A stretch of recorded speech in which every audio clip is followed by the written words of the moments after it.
Mambo vipi Mafunzo Sports Club? Leo hii niko na challenge. Tunakwenda pale kwa wachezaji kwenda kuwauliza challenge yetu hii leo. Tuone je, wanatusua. Challenge yenyewe inahusiana kitu gani? Kuhusiana na hili kombe la Muungano Cup. Twende zetu.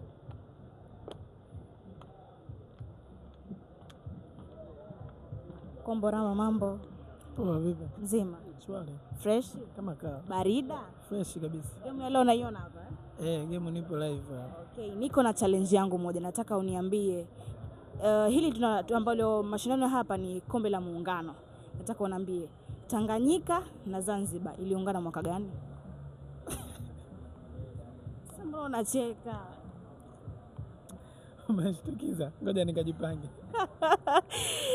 Amefeli. Tuende tukapande wale kwa golikipa Ukuku. Ukuku Jeyara, mambo Fresh niambie. Poa. Kaka. Fresh? Uhakika. Barida? Shega. Okay, niko na challenge yangu kuhusiana na kombe letu hili la Muungano. Nataka uniambie kati ya Tanganyika na Zanzibar iliungana mwaka gani? Tarehe 5. Fresh.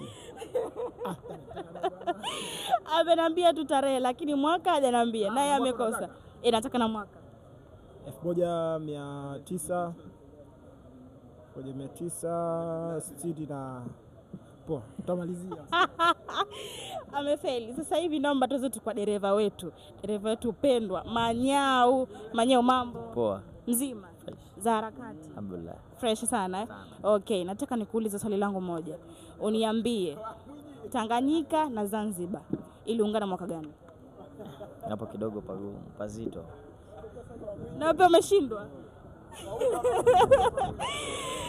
Unajifanya kuzungumza na sisi usikupate. Sawa, tulize tu huku kwa manager pamoja na katibu waweze kutujibu hili swali letu. Asalamu alaykum.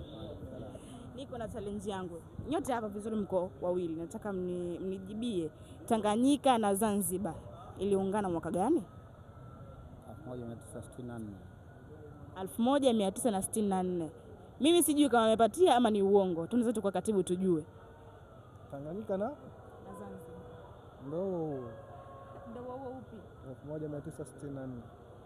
Naomba nikomentie, je, wote wamepatia ama ni la? Usikose kufuatilia vipindi vyetu vinavyoendelea katika Mafunzo Sports Club. Mimi ni Spotlight wako Jamila Ubwa. Asanteni na karibuni tena.